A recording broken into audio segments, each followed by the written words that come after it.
What's going on, everybody? Welcome to episode 42 of the Hoop Venue podcast. My name is Tyler, and as always, I'm joined by my great friend Sean. Today, we're going to be previewing the second round in the Eastern Conference, and we're also going to be doing a little recap of kind of our big takeaways from the first round in the East. And so I'll just give Sean I'm going to give Sean a kind of like a curveball here. Give me your hottest take about the Eastern Conference first round. Could be about anything: a team, a player, a coach, a scheme. Just give me a hot take. A hot take. Because I know you love hot takes. You've said that. You've expressed that many times. You're one to always. Dang.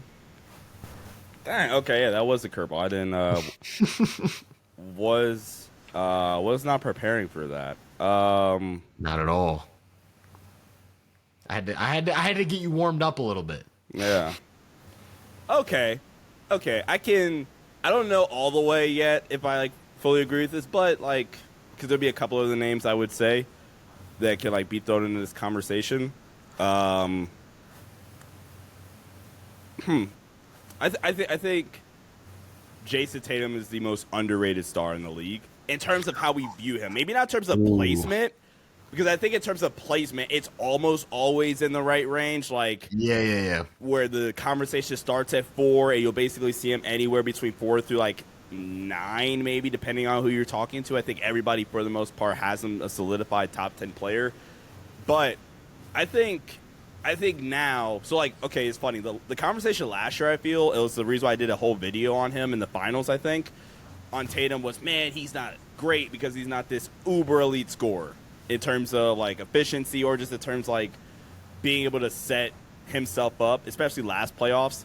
And I was like, well, okay, cool, that may be the case, but dog, he's elite at everything else. If the knock on Tatum is he is a good scorer, not a great or an elite scorer, whatever. He's elite at almost everything else. Elite decision maker. I know Jaylen Brown won Finals MVP, but Tatum's the decision maker of that offense.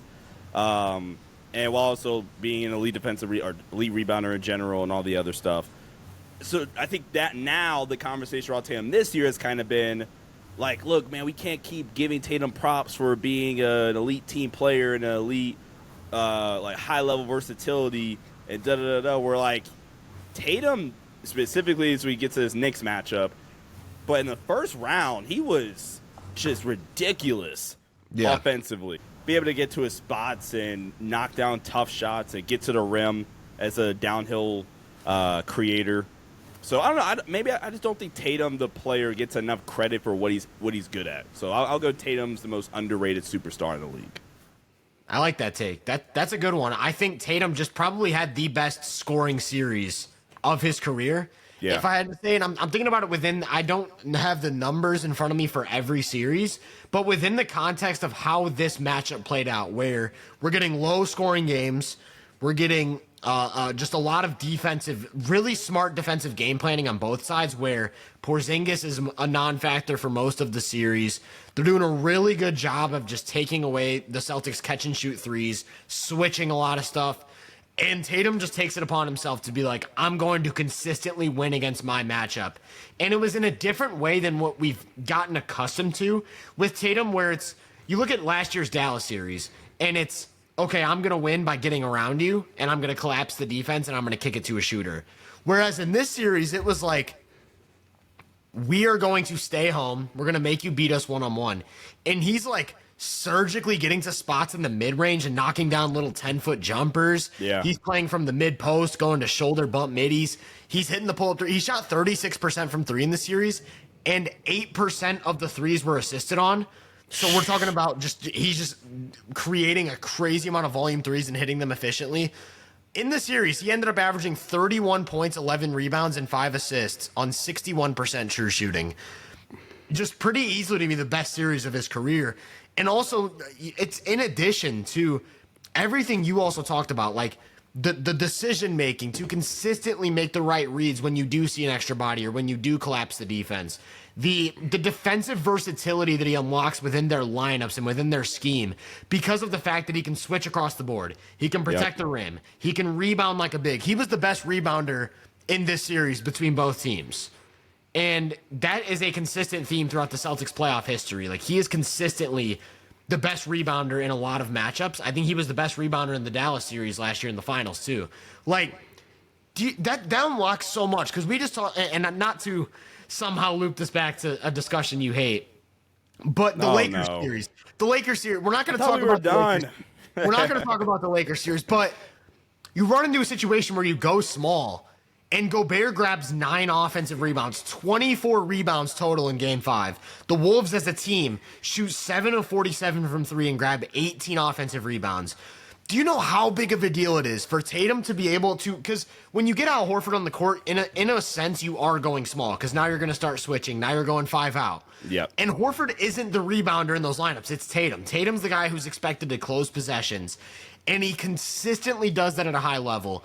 And I agree with you. I don't think Tatum gets enough credit for doing all of these little things and then also having that gear as a scorer where I'm going to go get 50 points in a Game 7. Or I'm going to take this Magic defense that's switching everything and making me play one-on-one. And I'm just going to torch my matchup all game long for 4 games. Yeah, I think Tatum probably is the most underrated superstar in the league right now. And I think it's just like the scoring is like, it's almost, he's one of those guys who, because of the intangibles, can be a super impactful player even when the scoring isn't there. Yep. So when you get a series like this, he's playing at a best player in the world type of level. That's what we're talking about. Yeah, especially in the series against Orlando. And Tatum in the playoffs, against Orlando. By the way, he's also doing this coming off of the injury. Coming off the wrist injury that caused him to miss game 2, I think. 2, yeah. That matters. Tatum, in terms of like the Celtics, Tatum's on off in that series. Is this right? Oh my God, plus 19 on off in the Magic series. So yeah, he's playing at a best player in the world type of level right now. You want to hear something crazy? Last 3 games of this series, so games 3 through 5, Jayson Tatum averaged 36, 10, and 6, got to the line 12 times a game. And that's just a huge, if you're getting to the line 10 times a game, as someone who's shooting volume 3, he attempted 8 threes a game at a 44% clip. Yeah. And still got to the line 12 times a game. I'm trying to buy myself some time so I can do a little true shooting calculation real quick. And while you're doing that, Tatum's on off is actually plus 22. So 68% true shooting over those 3 games. So 36, 10, and 6 on 68% true shooting. Sheesh. Against the number 2 defense. Like we've talked about, they probably aren't the second best defense in terms of who we'd want to not face. Yeah. But in terms of just straight up, statistically, they were the second best defense in the league this season. Yeah. And for Tatum to go into to 2 of these games were in Orlando, to go into their house and perform the way he did Jayson Tatum's just a crazy player, man. I really hope he starts to get more props.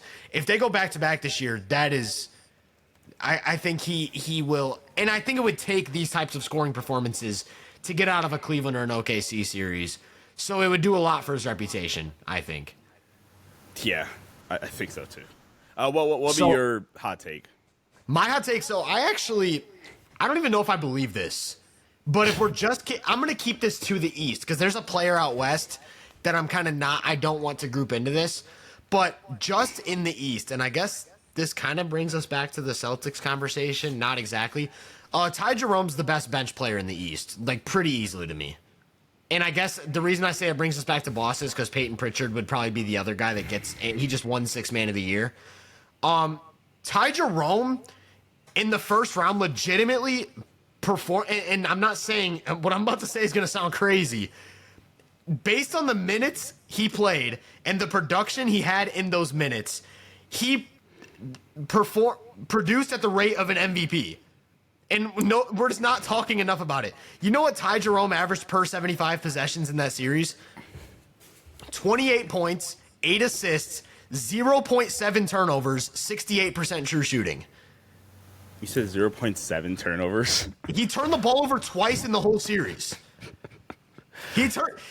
I pulled these numbers for my video. He touched the ball 197 times, attempted 42 shots, assisted on 19 shots, and turned it over twice. Do you know how crazy that is? And so, like, I think Ty Jerome has limitations in his game. Like, first of all, the athletic limitations are obvious. He doesn't have good burst, and he has a negative wingspan. He actually has a shorter wingspan than Desmond Bane, I'm pretty sure. So, like, just struggles to create advantages from a standstill.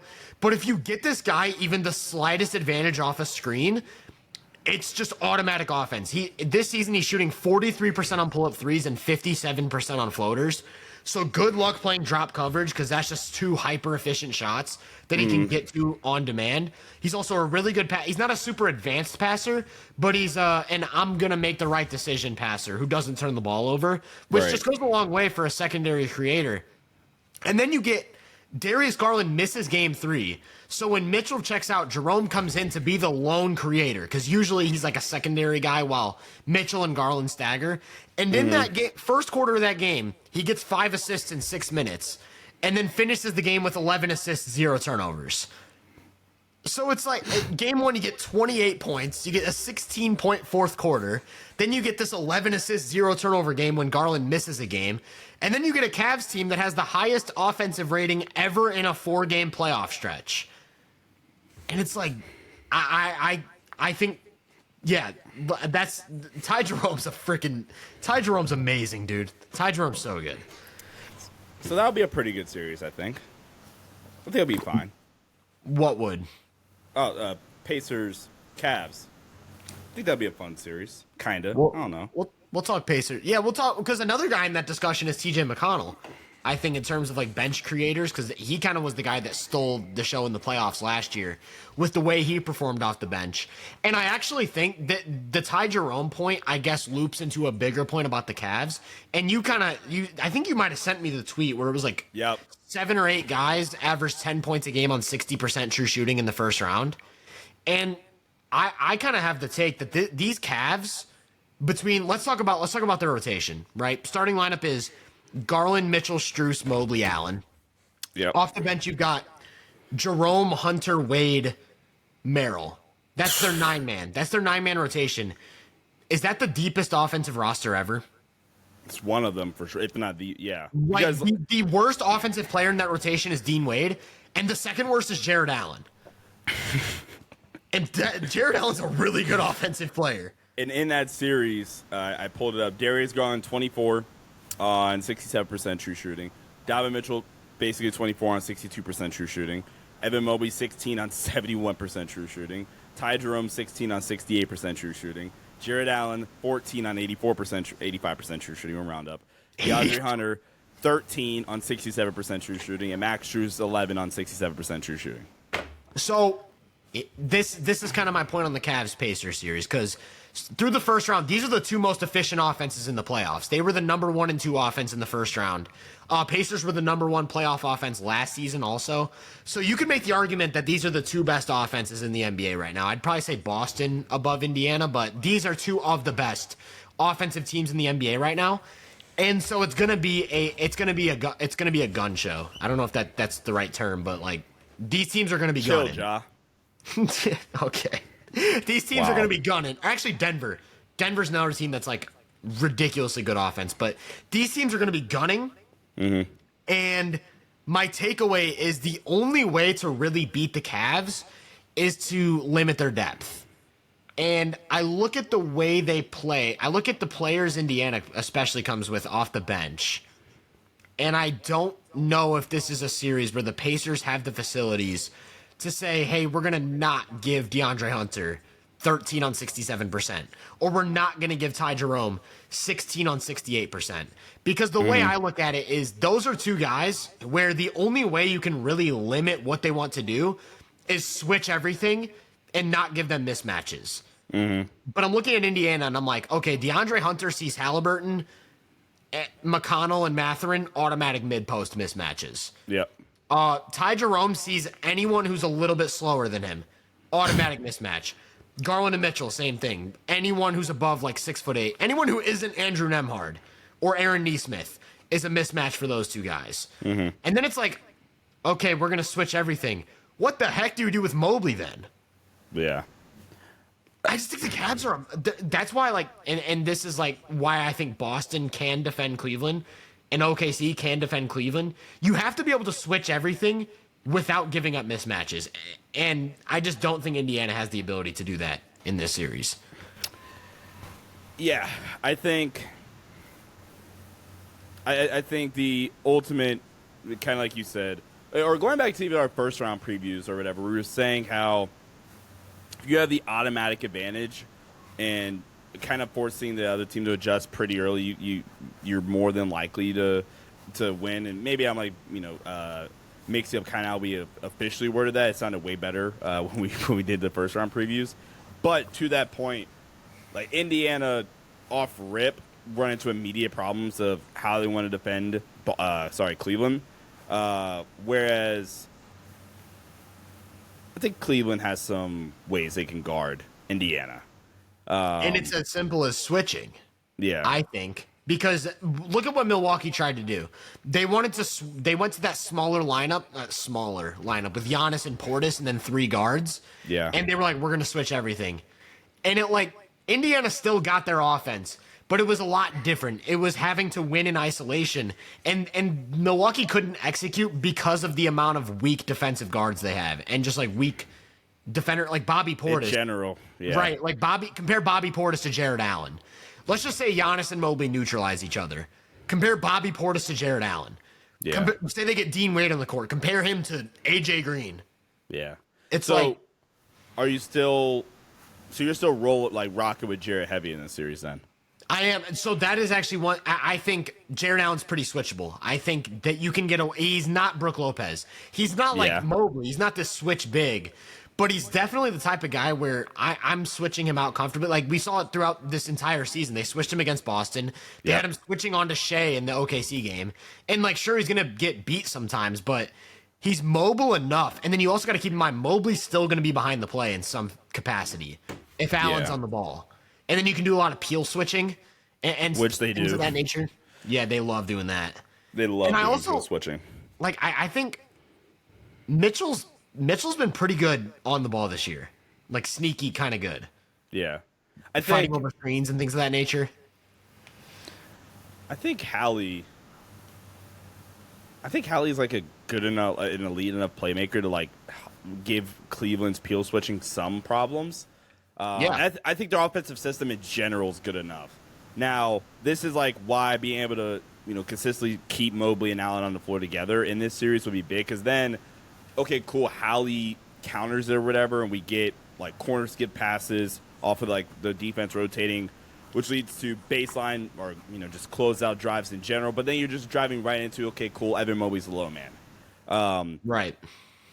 So I think when I made the Twitter post, I did a whole playoff predictions. I think I said Cavs in 7, and this would be one of the best series. I still think it'd be a really fun series, but I think I'm gonna lean more Cavs in 6 because I think there are just more things that Cleveland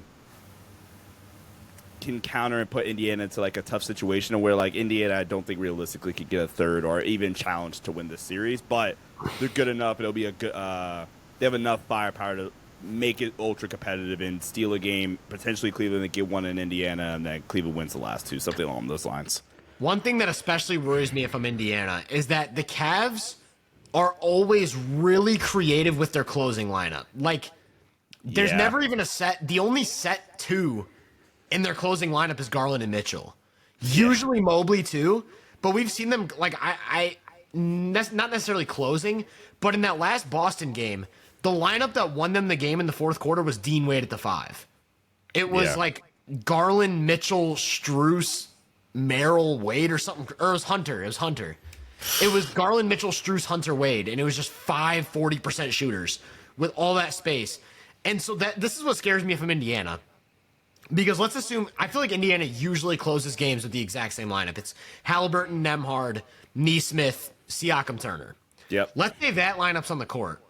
And the Cavs go Garland, Mitchell, Jerome, Mobley, Allen. Think about your matchups for a second. Wait, Garland, Mitchell, Jerome, Mobley, Allen? Yeah. So Halliburton's guarding Jerome. And then what they're going to do is just spam pick and roll. And it's like Halliburton's your point of attack guy. Turner's dropping against Mobley or Allen. Or do you just try and switch that, and then you end up with Halliburton on Mobley or Allen? Like, I don't know. What do you do if you're Indiana heading into this series? What is like some of your key points of emphasis for trying to slow down the Cavs? Like, do you have to get a specific player on the court? Like, do you have to get Jarris Walker on the court? Do you have to? Is there something you can do schematically to limit? Because the Cavs do everything, man. They ISO, they post up, they do handoffs. I made a tweet the other day. Or it was it today? But so like for my coaching stuff, I have an off-season study every year basically. And like so last year was like college ball team continuity, watching a lot of like Mark Few, Gonzaga with Sabonis or whatever, Deron Holmes day in teams or whatever. And this year I decided it would be the Cavs because the Cavs offense is structurally is probably the best pro style offense because Golden State is, when I say pro style, like ball screen heavy, like perimeter oriented. Golden State wouldn't classify, or Denver wouldn't classify because those are like obviously pro offenses, but like not pick and roll centric or I mean Denver would be post up centric, but still a lot of motion involved or whatever. Specifically Golden State, and bro, the way Cleveland like out of their just flow stuff, they'll flow into like this push kind. I think they call it wheel. It's either wheel or push. Push the name I gave it, where you've probably seen it a lot, where they intentionally, and this like just destroys gap help. They intentionally, so let's say we have like a 1-5 pick and roll. It's Garland and JA, and we'll just say it's on like the right side of the floor. So right wing 1-5 pick and roll, Garland going to his left. They're just gonna push everybody down and out. So opposite wing guy push down to the corner. So let's say that's Donovan and we're running like two guard front. Donovan push down to the corner, and our corner guy is Strus is a really good cutter, and then Mobley on a baseline cut, and you have Allen rolling, DG coming off, and shake up from Donovan or Strus or whoever. Like that's just their flow. And then you get into their actual sets or their post up concepts for Mobley or whatever. And I made the tweet like this is like the best offense we've seen in a while, actually, like conceptually and how they execute it. So in terms of like what does Indiana do? Why is Duke calling me? I don't know why I said that live on the pod. That's how annoyed I was. But so we asked if there's anything specifically you do. I don't know how many answers Indiana has, honestly, because you can't put two on the ball. Because then, like, that just leads to immediately big-to-big lob with Mobley and Allen. And you just don't have enough secondary rim protection. Unless you – no. You just don't have enough secondary rim protection. No, that's one of the Pacers' biggest weaknesses. Same with rebounding. How do you keep Mobley and Allen off the offensive glass? Yeah. I don't know. That's going to be, like, Carlisle's, like, biggest thing. Because – That's Cleveland's just gonna. I don't even know if you have to go Mobley post ups a ton of this. We can just spam pick and roll and force you to stop us. You don't, or like, God forbid they start going inverted pick and roll in early offense with Halliburton's man screening for Mobley on the ball.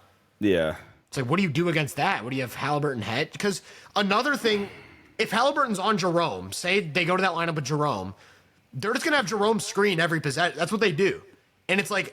Is Halliburton going to switch on to Mitchell or Garland? Is he going to head? What do you do? Because all of Cleveland's guys are like Ty Jerome shot 44% from three this season.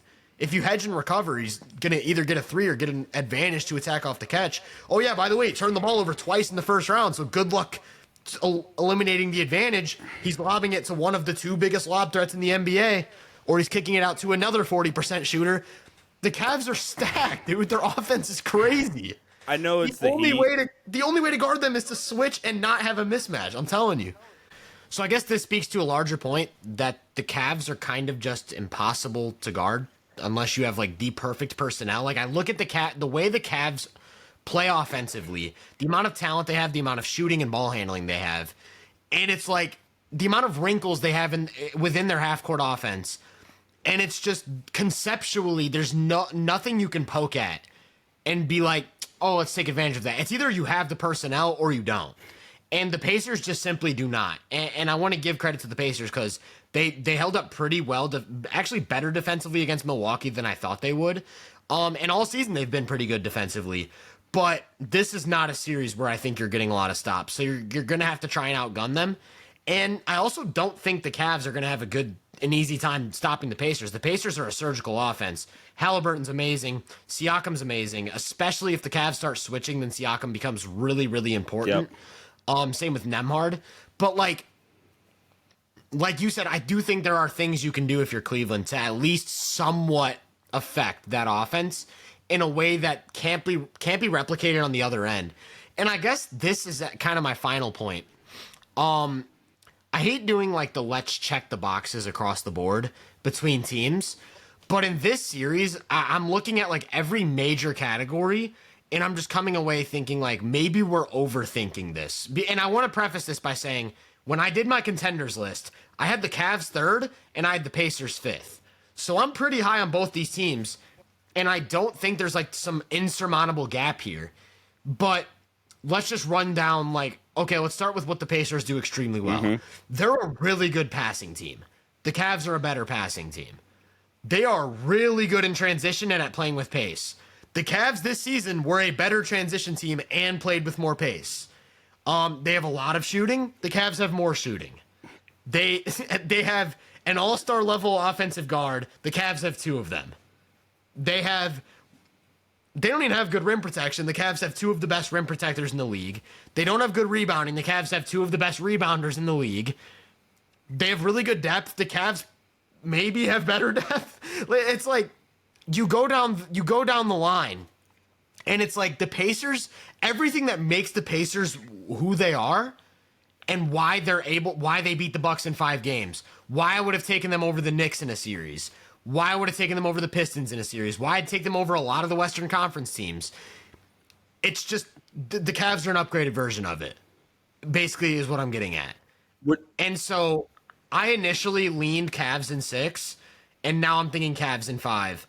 And honestly, I think it's like an interesting, fun, tough 5-game series. Mm-hmm. But I also wouldn't be surprised if the Cavs sweep them.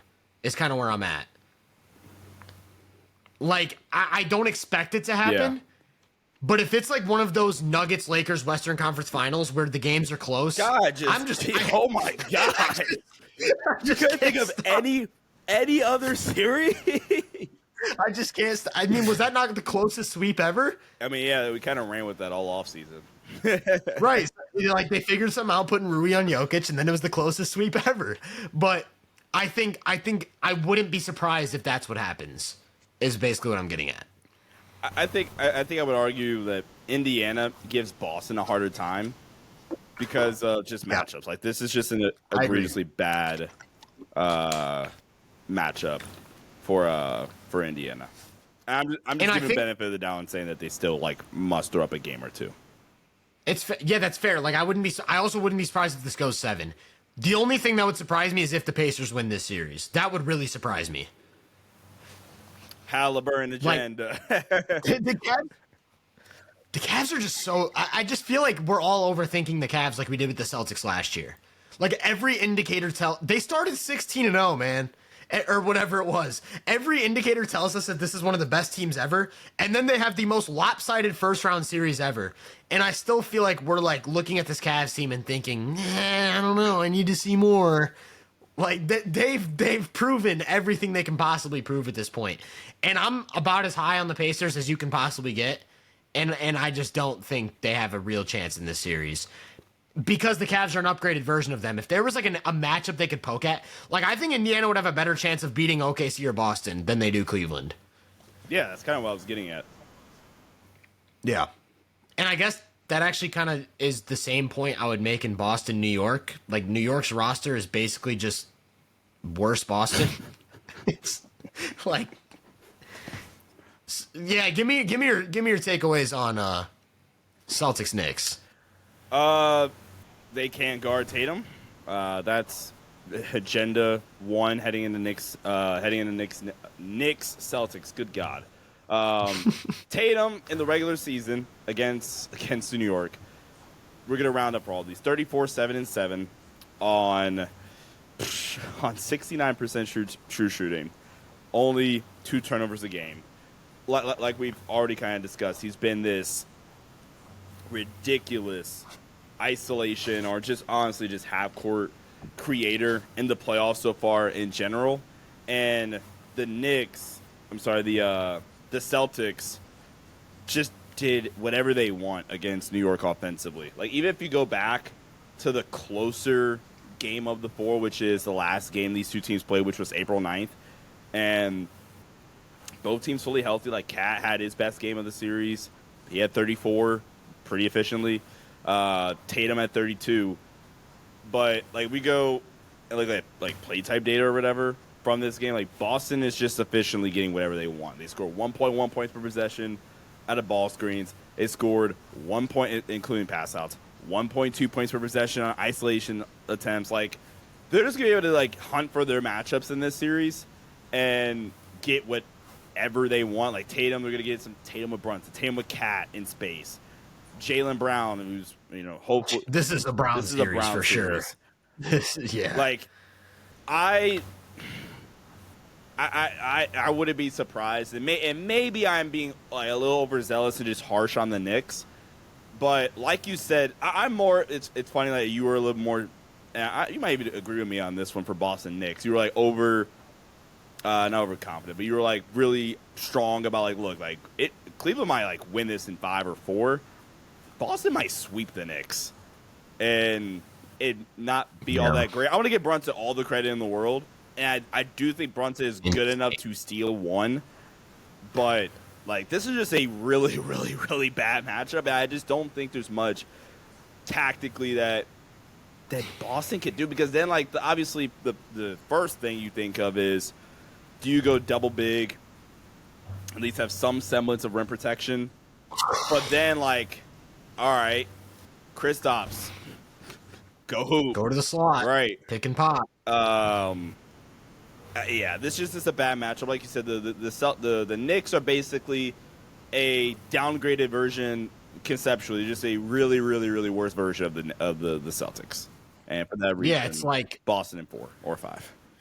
Oh yeah, it's crazy. It's crazy because that's the problem. That's the problem here. Is like Boston's offense is not going to have a problem creating the layups and corner threes that they want to create, I think. Like they did against Orlando. Or at least, Orlando did a great job at eliminating some corner the spot up. They shots. did. And it was mostly switching, which I don't think New York has the personnel capabilities to like. Here's the thing. Here's where my mind goes immediately. I think Josh Hart does a really good job of playing bigger than his position. I think McHale looked pretty good defensively against Detroit. But between Tatum and Brown, the only player that isn't a mismatch for both of those guys is OG Anunoby. And there's one OG Anunoby. Yeah. So whichever one doesn't have OG Anunoby, good luck stopping them from getting to the paint. And then it's like, oh, you're sending help. There goes your threes. It really is that simple. It's like the Dallas series last year. Let's get Luka or Kyrie. Let's go 5 out. Let's get around him, and there it is. There's our offense. Every single time. You could get Tatum and Brown shooting 6 for 50, and you're still going to have an 115 offensive rating because of all the open threes they created.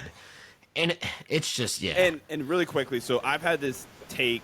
We had like a little bit of a conversation, and my bad for not wording the tweet. I think how I wanted it to be worded in my head. Yeah, I know what you're talking about. But I do think we're getting somewhat to a point now where having guys that can just eliminate dribble penetration, and be able to contain drives, to contain attacks. We talked about this like in the earlier episodes, like back in the beginning of the season, how that was so important. And I think these playoffs have even further kind of showcased that. But the one glaring factor or whatever, the one biggest push that will always be in a Big's favor defensively is, to your point, you talk about there's only one OG. Okay, cool. OG, you want to guard Jaylen Brown the entire series or whatever? All right, Jaylen Brown goes to nice and pretty in the corner, goes to nice and pretty in the slot, Right. be a screen or whatever. Like, you can eliminate, to a certain extent, you can eliminate OG's defensive impact. In some it can be by a lot even. You can eliminate that. Where at the very least, like you're always gonna have to worry about like the defensive rebounding of a big, the shot blocker, the rim deterrence of a big to a certain extent. It's a little bit harder. Well, I was gonna bring up the Lakers series, Good but I'm not God. even gonna. Go ahead. I mean, this might be beneficial though. Because no, like that's why the Lakers we are using the Lakers. And it's funny, I almost tweeted this out, but I said to somebody in person, I'm like, dog, the Lakers don't have rim protection, they can't rebound, and they can't guard the ball. So yeah, that's a recipe for. And I was going to bring up the way that the Timberwolves kept Gobert on the baseline most of the series, where it's like, we're going to pre-switch, we're going to scram switch, we're going to X out. And they just did everything in their power to keep Gobert as a roamer. And the Lakers went 5 out with legitimate shooting threats and couldn't keep Gobert away from the paint. So that impact is always there in some regard. It's just like you be smart tactically to like still be able to use your big to your advantage, but like the amount of things that the Celtics can do to be like, okay, OG, we just don't have to worry about you defensively. Like, yeah, there's only one. And the Knicks can't do that because Porzingis is going to be on Josh Hart, and he's not going to guard him the entire series. He's just not going to. Like, I actually think, and they might close games with Horford, because here's the way I look at it: the Knicks have no way to stop the Celtics from getting to their usual offense. And let me just pull up the numbers. Boston in the half court this season, about 1 point per possession in the half court. 1 point per possession. So basically what I think is going to happen is they are going to switch everything and then stay home and say, hey, Jalen Brunson, you have to outproduce our normal half court offense. And Brunson's going to end up probably taking like 30 shots a game in this series. And I want to clarify, Brunson is the best offensive player in this series. And he's one of the best on-ball players I've ever seen. Like, he has a counter for literally everything. But if you're switching 4 elite perimeter defenders on him at all times and saying, beat me one-on-one, like, how does that stack up against a Boston offense that's layups, corner threes, occasional bump midi, lots of free throws, lots of offensive rebounds? Like, I just don't know. You just can't keep up. You can't. Are you ready to hear Boston's half-court offensive numbers, like efficiency rather, in the 4 regular season matchups? Let's hear it. Most recent, which would be April 8th. Boston, the half-court, 1.052 points per possession. New York, 0.939, which isn't horrendous, but still, like, Boston is just insane with their efficiency. Wait. Can I cut you off for a second? That 1.0 point per possession number was actually from the first round. They were 1.04 in the regular season, so actually even better. You know what? Not to go back off track. You know what Cleveland's half-court offense was in the first round? It was 1.2 points per possession. Like I said, like, legit one of the best offenses I've ever seen. Yeah. But sorry to get you off your point. Go back to that. Good. Celtics killed the Knicks. February 23rd matchups right after the All-Star break. All right, maybe the Knicks can finally muster up something. Knicks half-court offense, 0.884 points per possession. The Celtics, 1.05 points per possession. The second matchup, this is, I think, the Knicks' best offensive. No, never mind. The first game was actually the best half-court game. Second game, Knicks 1.04 points per possession in the half court. There we go. Not bad. Boston 1.27 points per possession in the half court. Yeah. And then the first game of the year, Boston 1.29 points per possession in the half court. The Knicks 1.17. Like, there's just nothing. Yeah. There's just nothing that the Knicks can do. And you know what else? We also talked about this. We actually kind of already might have. I'm getting like deja vu right now, where I remember making these exact points, and we might have actually previewed a Celtics-Knicks series at some point. Maybe we like did a little like projection forward, or maybe we were talking about when we were doing our contender rankings. We talked about this as a limitation with the Knicks. But OG and Mikhail both rely on mismatches to get their offense. And the Celtics do not have mismatches unless Sam Hauser's on the court. Or maybe Pritchard. But, like, in those 4 games you're talking about, OG, this season against the Celtics, 9 points a game on 42% true shooting. 9 points a game on 42% true shooting. Mikhail, 14 points a game on 49% true shooting. So we're literally talking about... And Cat, too. They'll probably put Tatum on Cat. And like I said, Tatum's going to be able to keep him off the glass. He's going to be able to defend him in the post. He's going to be able to protect the rim. So their offense in this series is literally Jalen Brunson, please, please. And it's like, yeah, he's really, really good. You're probably going to have some crazy games out of him. But is it going to outproduce a Celtics offense that last year set the record for offensive efficiency? And probably not. And going through the regular season series, Boston averaged 16 per synergy unguarded catch and shoot threes in the 4 regular season games. That's just death because Boston shoots 43.5% on unguarded catch and shoot threes this season. So, I mean, you do the math. Like 43.5, so make it 44%. 44% of what? 16? Hold on. We are. Okay, so we're talking about 7 gimme threes for Boston. Off rip. You can immediately give Boston 21 points. They have a 21-point cushion before the game starts because of the fact that New York just can't guard them and that Boston is going to consistently generate their open catch-and-shoot threes that they want. You know how I said... That's crazy. You know how I said... with Cleveland, like I think the only way to stop them is if you find a way to like slow down the depth. Yeah. Like take Jerome out of the game, take Hunter out of the game. It's kind of a similar thing with Boston. Like Orlando was one of the reasons they were able to have such a good defensive series is because they made Porzingis a non-threat. Yeah. But like Porzingis in his last 5 games against the Knicks is averaging 24 points a game on 74% true shooting. In his last how many games? And 5 games. So since joining the Celtics, averaging 24 points on 74% true shooting against the Knicks. Or actually, rather, not against the Knicks. That's against Mitchell Robinson. I looked up specifically against Mitchell Robinson. Let me go against Kristaps' last 8 games against the Knicks. I'm just going to look it up. This is live reaction. I don't know what the numbers are. Last 8 games. Okay, let's go 7 because the 8th game is with the Wizards. Let's go last 7 games. So since joining the Celtics, he's played 7 games against the Knicks. 22 points a game on 71% true shooting, attempting 7.5 threes a game. Like, you can't, because it's, are you going to help off of him? Are you going to switch everything? Oh, I've got Brunson. Let's post up. Let's do our offense that way. Then he's drawing a bunch of fouls. He makes like 88% of his free throws or whatever it is. I don't know, dude. I don't know what you do. I think they steal a game because I think there's like there's a huge Brunson game in here somewhere, like a 45-point game. But I think Celtics in 5. I'm gonna also go Celtics at 5 simply because of Brunson. Brunson in his last 8 games against Boston, 29 and 5. Like Brunson's so good, he's still getting his up like 65% true shooting in his last 8 games against Boston. Still getting he's tough. Still averaging 5 free throw attempts per game. Like he's going to get his, but.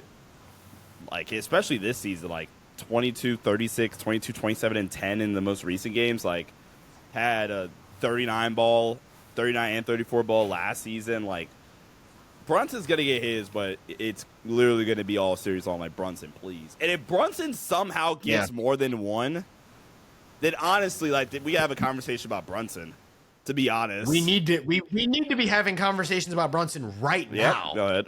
Because what he did in that Detroit series, man, in 4th quarters, like I'm actually, spoiler alert. Well, actually, it's not a spoiler because I'm about to make a Brunson video after this episode, which will be uploaded before the episode is uploaded. So not a spoiler. If you were listening to this, the video's already out. But I'm working on a video specifically about Brunson's 4th quarter execution against Detroit and how that was the difference in this matchup. Like the Pistons, I want to say. Game 1, they were up 8 when Brunson checked in. Up 6. They were up 6 in Game 1 when Brunson checked in. Game 2 or Game 3, they were up 8. Game 4, they were up 10. when Brunson checked. So they were consistently up when Brunson checked in fourth quarters. And then they just lost all of these games. And it was because Brunson in these fourth quarters was just like so good, it's unfathomable. Per 75 possessions in the fourth quarters of the first round, Brunson averaged 45 points and 7 assists with 0.7 turnovers on 56.5% true shooting. Like, what do you do against that? He just gets to a spot, and that's including the game that he played like 5 or 6 minutes with the rolled ankle. Yeah, game 5. It also took him forever to get back in the game. Yeah, so we're talking about, and also during those minutes, the Knicks 127.5 offensive rating plus 13 net rating in fourth quarters with Brunson on the court. So, yeah, I just want to shout out Brunson specific. Like, this is one of the 5 or 6 best offensive players on the planet. The guy is absolutely ridiculous, and I can't believe. Actually, I'm not going to go there. I don't want to be negative, but was it about Luka or the Lakers again? It wasn't about the Lakers. It wasn't about the Lakers. It's just about like the types of players Brunson gets compared to. Like, this is a player that should be stacked up against like tier 2 players, not guys who are maybe going to make an All-NBA team. And I feel like every year in the regular season, we do this thing with Brunson where we're like, who is the best point guard in the East? It's so obviously Jalen Brunson. Yeah. I don't even think at the beginning of the year a little bit. Now, like we both gave it to him, I think, but we both gave it to him pretty comfortably. But we were like, maybe they're, or actually, no, I definitely had him number 1 by a landslide. But we did do a ranking. I remember that. We both had him 1, but like, or did we include all guards in that? No, it's just point guards in the East. It was just because I was gonna say Mitchell, you could probably have an interesting conversation about, but I would still take Brunson. And yeah, I just think Brunson, what he does, like, people see the Knicks' offensive talent, they see the roster, and then they kind of overlook how much Brunson has to do for them to even just be competent. Everything runs through him, especially down the stretch of games, and he just always delivers. Brunson's insane. Celtics in 5. Celtics in 5. And again, it's because of Brunson. So I'm going Cavs in 6, Celtics in 5. Now, I also have to... I'm going Cavs in 5, Celtics in 5. I do have to finish some more film work because I'm doing a video for Cavs Pacers, so maybe that turns into Cavs in 5. Or Pacers in 5. Hey. Maybe you'll find a fun little quirk.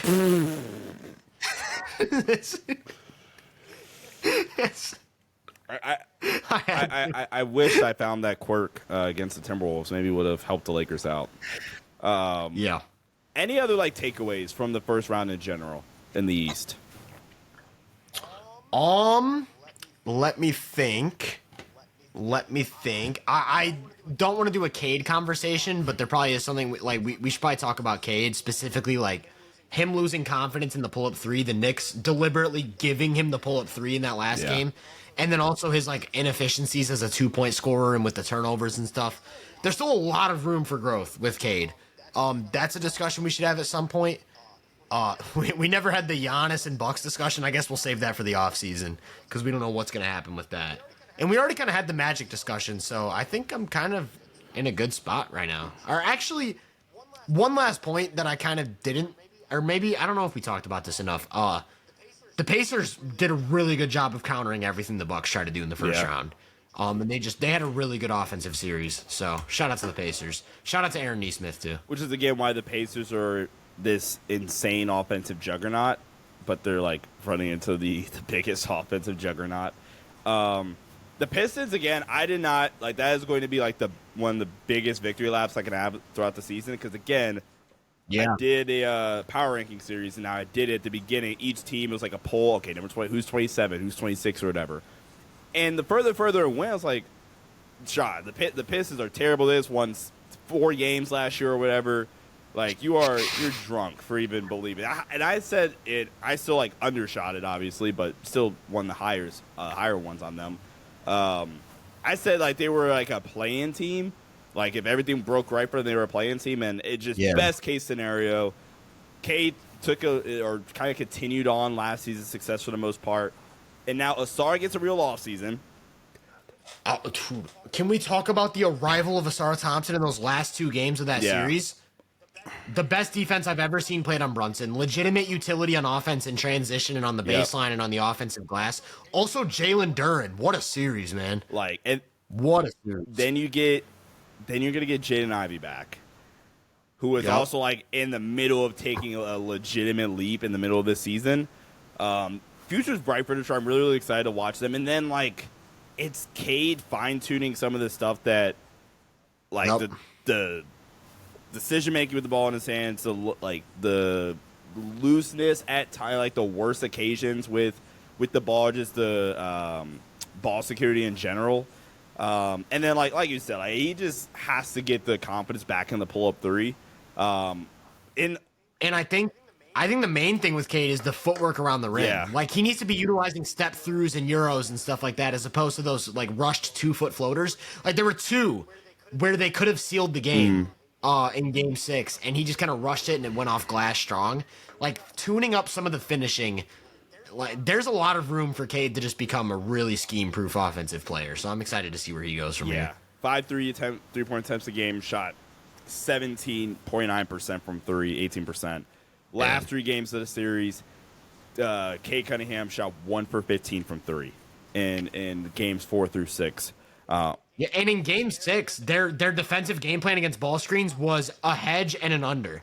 The point of attack guy went under while the other guy soft hedge, and it was literally take the pull-up 3 during this window or there's no advantage. And he took it like 5 or 6 times. He shot 0 for 8, I think. 0 for 8. And it's just like, and then in the fourth quarter, he just stopped shooting them. I like the future for almost all of the like 5 through 10 teams. I really like it for Detroit. Really, really like it for Orlando. I sneaky like Atlanta's if the new GM keeps Trey and doesn't decide to trade Trey. I sneaky like Atlanta's a lot as well with getting Jalen Johnson back, year 2 Shea, Dyson Daniels continuing his growth as a player. Onyeka Okongwu's a really good starting big. Yep. Trey, you get, I think they have their pick this year, which should be in the lottery. There's. I also really like. Why can't I think of his name? This is terrible podcasting. The lefty guard off the bench, Kobe Buffkin. I love Kobe Buffkin coming out. He's going into year 3. Quinn Snyder's a really good coach. Like Atlanta's future's like sneaky fun as well. Now, not Atlanta. Miami, Milwaukee, Chicago. I'm not that excited about. But then also you get Philly back into the picture, hopefully next season, with Maxey, Jeremy McCain year 2. For the love of God, can Embiid please? Can we get a full year? Wait. I'm sorry. Kobe Buffkin is not who I was thinking of. I was thinking of Keaton Wallace, who was a rookie. Oh, well, I also like Kobe Buffkin, but Keaton Wallace too. I don't know enough about Kobe Buffkin. Keaton Wallace is who I can't believe I forgot that name. Keaton Wallace. I really like. Yeah, I really like Keaton Wallace's game. Yeah, the East I think is going to be really good next year. The East is still the weaker in air quotes conference, but the East is going to be really good next year. Is it really though? Or do we just over-index on the fact that the West has more competitive teams? What do you mean?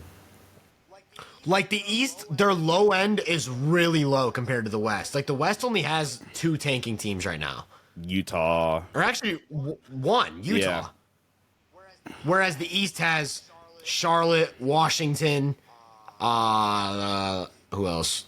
I'm forgetting someone. Like, if everybody's healthy, those would be the only 2, like, god-awful teams. Nets. Brooklyn. Yeah. Brooklyn.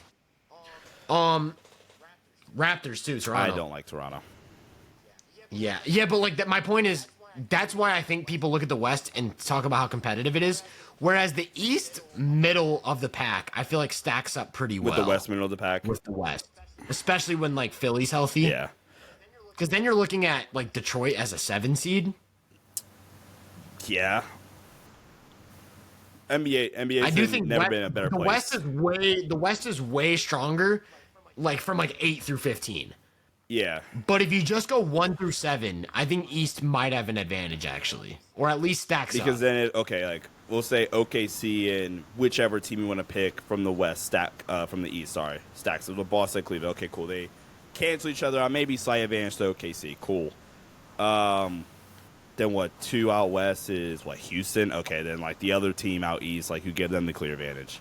3 Lakers, Pacers, or Lakers, Knicks. If we're going like just standings wise, I'm gonna say they cancel each other out because like they both have like clear flaws. Yeah, I don't know where I'd go with They that cancel one. each other out. Okay, cool. So 4 would be Denver, Indiana. I'd take Indiana. I would take Indiana personally. I would take Indiana. But shout out to Denver and also shout out to the way they've defended against the Clippers because I did not know they had a gear like this defensively. But I think Indiana. I would take Indiana. Okay. So we can lean Indiana. 5-5. I'll do everybody a solid and say Giannis gets traded. So we're gonna remove Giannis and Dame from the Bucks, and we'll just replace healthy Philly with Milwaukee. So Okay. Philly Clippers. Clippers. Give me the Clippers. Because just because we don't know what to expect from Joel Embiid. If it's 2024 Embiid, now we can have some discussions. But I don't know if that Paul player George exists. tanks the grade for the Sixers. No. Little bit, Clippers little at bit. 5. Minnesota and Detroit. Minnesota. Minnesota. Yeah. Minnesota. It's And Minnesota. then Golden State, whoever the 7 is, Golden State probably. Yeah. And then 8 through 15. Okay, yeah, we have a conversation. So I do think the West has the advantage, but I do think the East is slow. If Giannis goes out West, good, Please, good no. game. Good game. Good game. But yeah. Any other? I like how you asked me any other takeaways, and then we went on for like 20 more minutes and had nothing to do with the playoffs. Like I don't know what just happened. there. NBA has arguably never been in a better spot. I don't even think it's arguable. I don't think it's ever been in a better spot, and it's going to be in a better spot next year, and then the year after that, and then the year after that. Over the offseason, we need to have some discussions about like the lack of dynasty in this era because of like did you see the report that came out about the Celtics? Like the league or front offices around the league are getting ready for the Celtics to blow things up because they can't pay everyone. Like they have to do something. Second apron. Not necessarily blow things up, but like they're expecting them to make moves. Like there's a very real chance they win a championship and then trade Jaylen Brown, for example. I don't expect it to happen, but like we should have an episode dedicated to that in the offseason where we just talk about like and how that loops into historic conversations because it looks like Jokic and Giannis might both retire with 1 ring, but we know they are the caliber of player that in like the 80s or the 70s or the 90s would be a 4 or 5 championship player. So it's going to create some really interesting conversations. The Celtics tax bill this season was $53 million. $53 million tax bill this season. Their projected tax bill as of right now for next season is actually take a wild guess. 75 million. No. Like, you're not even in the ballpark. 110? Still not in the ballpark. 150? Still not in the ballpark. Gosh, the What is pitcher is it? throwing some nice off-speed pitches. You haven't caught up to it yet. Just slow down. All right, you'll be able to hit this one out of the ballpark. All right, come on. Here, one more. No, you give me the number. I'm done. He struck out coach. I'm done. Their estimated tax bill next season is $238 million. Bruh. What is it that makes it so much more than this year? I'm going to guess. Because we blame everything on it. I'm going to guess that has something to do with them being a repeater of the second apron. That's kind of my guess. Okay. Because they're a second apron team this season. They're a second apron team next season. They just run the roster back because they have nobody. Yeah, like the only person that's a free agent is Al Horford and Luke Cornett. So I'm looking at it right now. I just pulled up their payroll. Tatum's contract kicks in next year. He goes up $20 million. Tatum's only making 34? I didn't even know that. Yeah, that's crazy. But he's making 54 next year. In 2030, he's expected to make 71. Age, 26, 31 seasons, so he can opt out of that and get a bigger deal. Yeah, Derek White goes up $8 million this offseason. Sam Hauser goes up to $10 million this offseason. From Tuesday, $8 million increase. And then, like you said, repeat offender. Yeah. That's insane. Yeah, their entire payroll next year is $40 million higher than it is right now. Yeah, and that's like I said, that's not accounting for Al coming back potentially, or if you wanted to bring back Luke Cornett. Yeah, I didn't know it was that bad. I didn't read the article. I didn't know it was that bad either. Yeah, that's really bad. Dang, that's really really bad. So we need to dedicate an episode to that. Also, while we're on the topic of contracts, and this actually is a beautiful like segue from what we've been talking about and kind of where I started my conversation. Ty Jerome is an unrestricted free agent getting paid $2 million right now. So who's getting Ty Jerome? Yeah. Who's getting Ty Jerome? Because would he? I don't think he would just can the Cavs pay him? So wait, I know we're saving this conversation for the offseason, and I don't know about the Cavs question really quickly. What would you classify as a dynasty? Because there's only one team that even has a chance. It's OKC. Clearly. So what's your definition of a dynasty? Or I guess Boston, too. Like, if Boston wins this year, then they're on 2. You still have a lot of years of prime Tatum. I would say a dynasty to me is a team, but dynasty kind of has, like, a connotation with it that's, like, it has to last for a long time. Like, it's not just one run of dominance. Like, I wouldn't call the Kobe and Shaq era of dominance a dynasty. It was just a dominant era. San Antonio. Right. The entire like even the would you consider the entire Kobe era a dynasty, even though it was like multiple teams? Like, I don't know. Like, I would say the only real dynasties in NBA history have been the Celtics with Bill Russell, Magic and Kareem Lakers, Jordan's Bulls, and then the Spurs. I would argue Golden State. Maybe the Warriors. I would say Golden State. Maybe that's the one where I'm like, I don't know yet. Because you're talking about four in. Okay, yeah, Golden State's a dynasty. I'm thinking about it now. I think it's like 4 and 8, and then like they're still going. And I think this is the biggest reason why, if you wanted to say it is, and the biggest reason why I would argue that Kobe Lakers isn't a dynasty is because the nucleus has to stay the same to a certain extent. That's what I was gonna say. Yeah, that's what and it'd be different. Shaq was clearly the best player for the first 3 chips. Yeah. So it's like you not only pivot to an entirely different roster, you pivot to a new center, like cornerstone. Yeah. Whereas, like the Spurs, it's Pop, Duncan, and then it's like Tony, Manu. Right. It'd be like if Duncan left, and then they signed Dirk. It's like. It's like, wait a minute, that's or not. Like saying, or we go NFL, Patriots, Brady, Belichick, dynasty, 5 and 1, or Brady has 6, right? And then you get Magic, Kareem, Pat Riley with the Lakers. Exactly. You get Bill Russell, Red Auerbach with the Celtics. I think, I'm with you. So I guess Steph, Draymond, Clay, or Steph, Draymond, Kerr, because if they somehow won one this year, that would still be included. It'd be Steph, Draymond, Kerr. Yeah. So I'm with you. So I think if the Celtics, is there a certain amount of championships it has to be? Though? I think we need at least. Is it 3? Or is 3 it was 4? the number I said I was thinking of at first, but I think it's 4. Because if it's 3, then you would have to consider the Celtics a dynasty with Bird. Because they won. I think it's 4. I feel like it's got to be 4. It's got to be 4 within a 10-year span. Yeah, because the Spurs didn't do that. It's just got to be 4. No, San Antonio won what? They did 4 within 9 years, but then they had a 5th way after. Yeah, because what? 99, 03, 05, 07? Yeah. Yep. And then 14. So, I think it's like, let's say Boston won 4 between last year and 2033. That'd be a dynasty.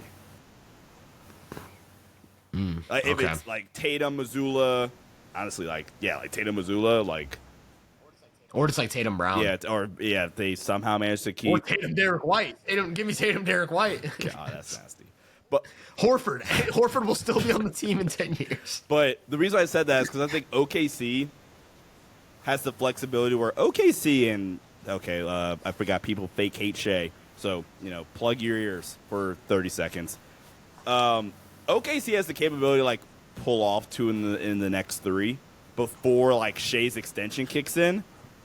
to where it just makes team building way easier. And that's exactly what happened with the Warriors. Steph was getting paid like a middling star up until like 2018. Yeah.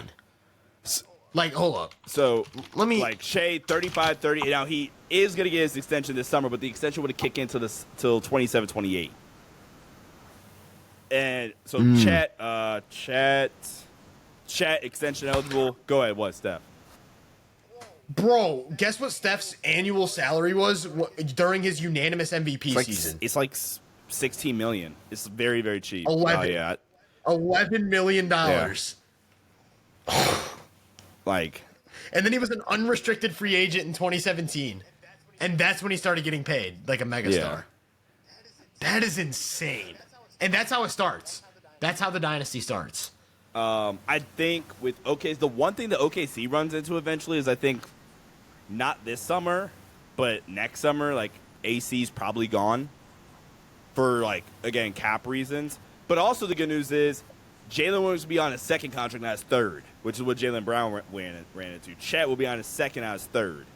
So the fact that the Thunder are this good this early, like OKC is clearly the only team that can have a shot at being a dynasty outside of like if Boston just won this year and like you said, you have like realistically at least 8 more years. And I mean, at the rate of current NBA stars, like I'm probably selling it short. So we're talking about a decade of, real uber elite Jayson Tatum.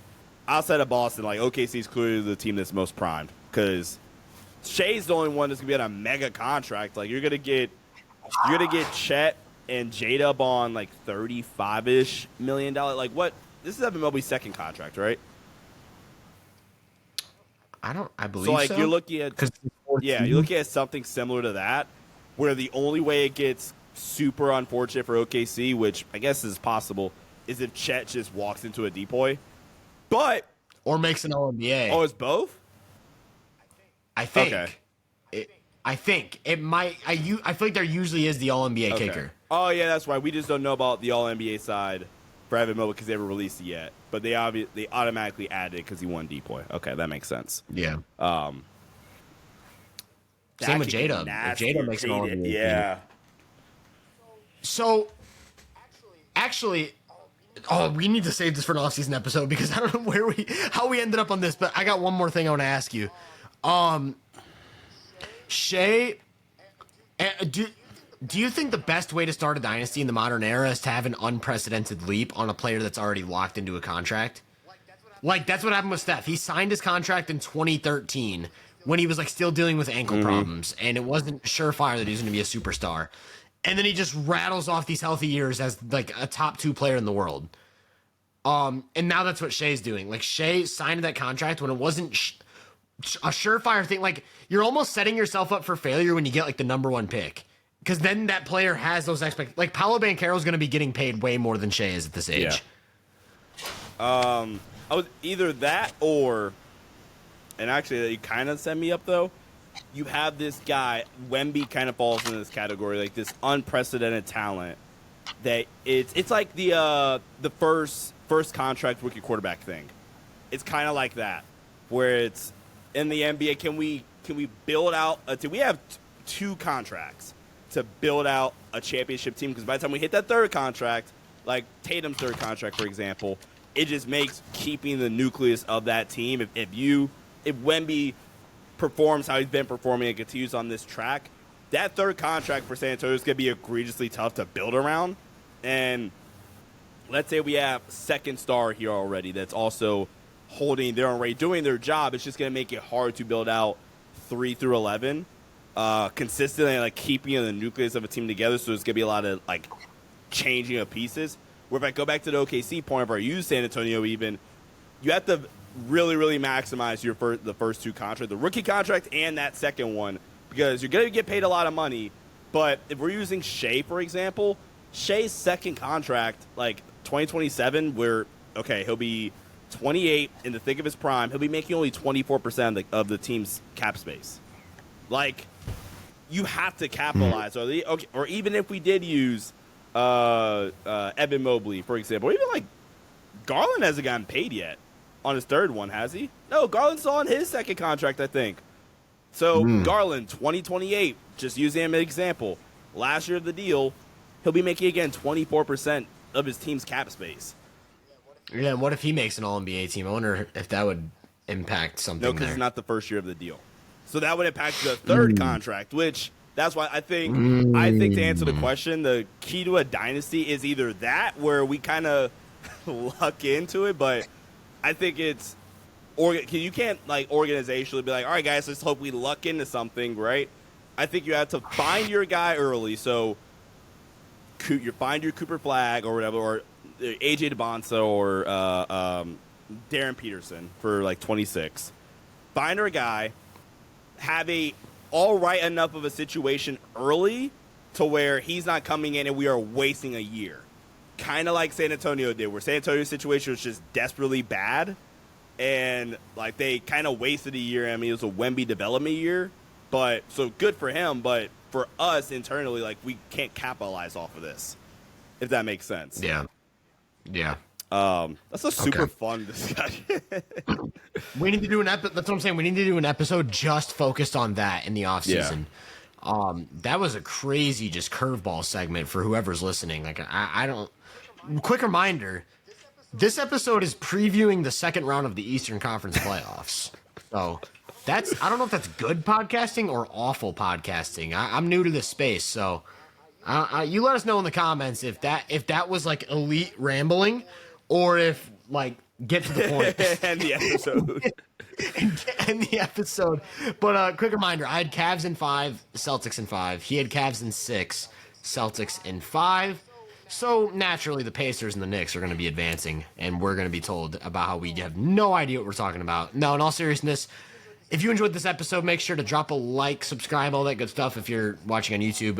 If you're listening on Spotify or Apple, 5-star rating will do the trick. Let us know down in the comments what you think is going to happen in the second round and what your expectations were from the first round.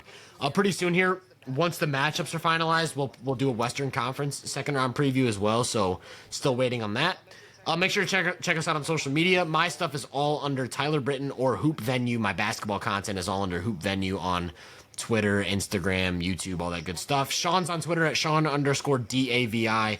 His Instagram is Sean_Davis23. You can find him on YouTube at the Los Angeles Lakers Network or the Sports Headline Show.